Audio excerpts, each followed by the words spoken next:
Hey everyone, welcome to The Explainer. Today we're unpacking a really fascinating chapter from the ancient texts.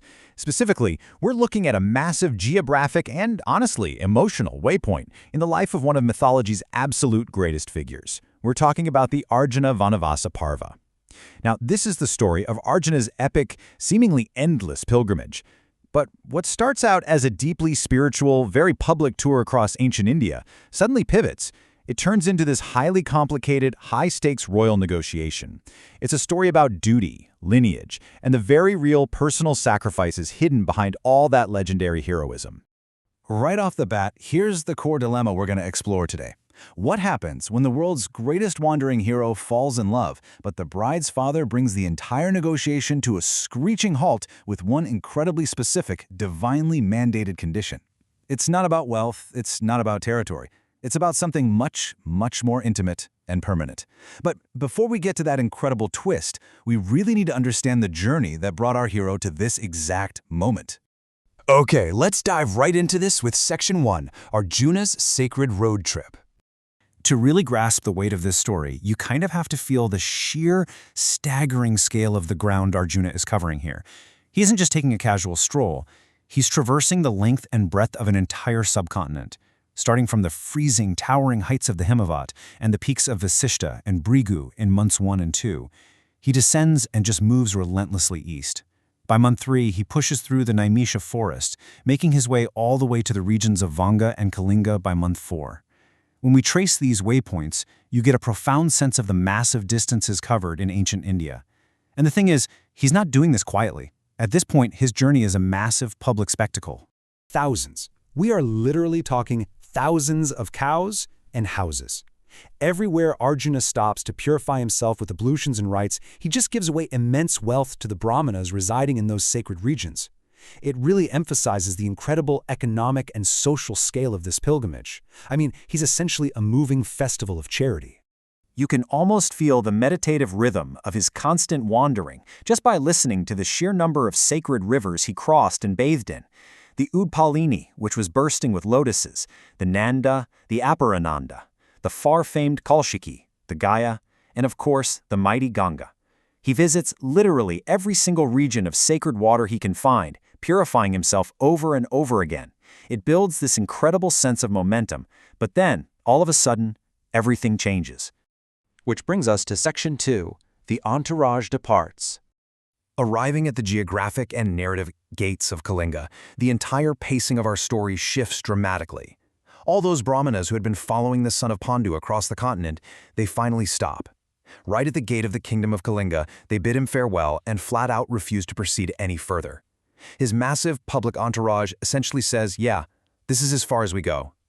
It's a huge turning point. The grand public spectacle ends right here, and the journey becomes starkly intimate. Stripped of his massive following, Arjuna obtains their leave and turns south. With only a few attendants left, he crosses the country of the Kalingas and approaches the Mahendra mountain. The text actually describes him proceeding slowly along the seashore. So we go from the loud, bustling charity of thousands of cows to the quiet, solitary steps of a warrior, walking slowly down a beach toward a very fateful destination. And that fateful destination is Section 3, Arrival in Manipura. Slowly making his way down the seashore, Arjuna finally arrives at this magnificent new kingdom, ruled by the virtuous King Chitravahana. While at the palace, Arjuna catches sight of the king's extraordinarily beautiful daughter, Princess Chitrangada, simply roving at her pleasure, and he instantly desires to possess her. True to his nature as a bold, confident warrior, he wastes absolutely no time. He marches right up to the king and demands, "Give away unto me thy daughter, O king." When asked who he is, he doesn't hold back at all. "I am an illustrious Kshatriya's son. I am Dhananjaya, the son of Pandu and Kunti." It's direct, it's brash, and he clearly expects a very simple yes. But let's see how this builds into our central conflict. Instead of being intimidated by Arjuna's famous name, King Chitravahana replies in sweet accents with a calculated, deeply historic story. He tells him, "There was in our race a king of the name of Prabhajanja," and he ends the tale by stating, "I ever look upon this daughter of mine as my son." So the king is introducing a massive, centuries-old complication here.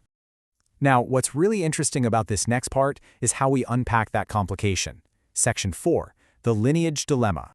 To understand exactly why King Chitravahana can't simply agree to the marriage, even to a hero as famous as Arjuna, we really have to do a little cultural translation. Let's break his ancestral history down like a simple logic puzzle. Step 1.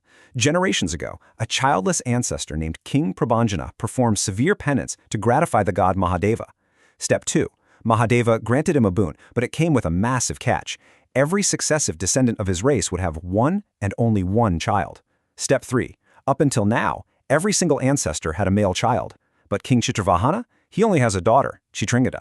So you can see the bottleneck here. He has a kingdom, but his biological line literally ends with her. So the crucial point is how the king actually solves this problem. He uses this fascinating ancient legal custom known as the Putrika. Because he only has a daughter, he's legally appointed her to act as a son in order to perpetuate his patriarchal race. She is the legal heir, which means any child she has doesn't belong to the husband's family. That child belongs exclusively to her father's lineage. And this exact loophole is what leads to the king's unbending ultimatum. He tells Arjuna directly, "That son is the dower for which I may give away my daughter. O son of Pandu, if thou choosest, thou canst take her upon this understanding." In other words, you can marry my daughter, Arjuna, but the son you have with her, he stays here. He will be the king of Manipura, not a prince of your house. The choice is completely up to Arjuna, but the condition itself is absolute. Moving on to the final act, Section 5, A Son and a Farewell. Confronted with this incredibly heavy condition, Arjuna doesn't hesitate or argue. He simply accepts all the terms, just saying, so be it. And that leads us to a pretty surprising number, 3. For a man who has been wandering relentlessly, crossing rivers and mountains for months on end, Arjuna stops. He resides in the city of Manipura with his new wife, Princess Chitrangada, for 3 full years. For a brief moment, the great wanderer is completely still. But this period of domestic peace is driving toward a specific contractual climax. Eventually, Princess Chitrangada gives birth to a handsome son. This boy is the required heir of Manipura. The lineage is secure, and the condition of the Putrika has been entirely fulfilled. The text tells us that Arjuna affectionately embraces his beautiful new child. But the moment his duty to King Chitravahana is fulfilled, reality sets back in. Arjuna takes leave of the king, leaves his new wife, leaves his infant son behind to rule Manipura, and immediately sets out on his solitary wanderings once again. It is an incredibly bittersweet moment. I mean, the condition was met, the kingdom was saved, but the hero has to just walk away from his own family to continue his path.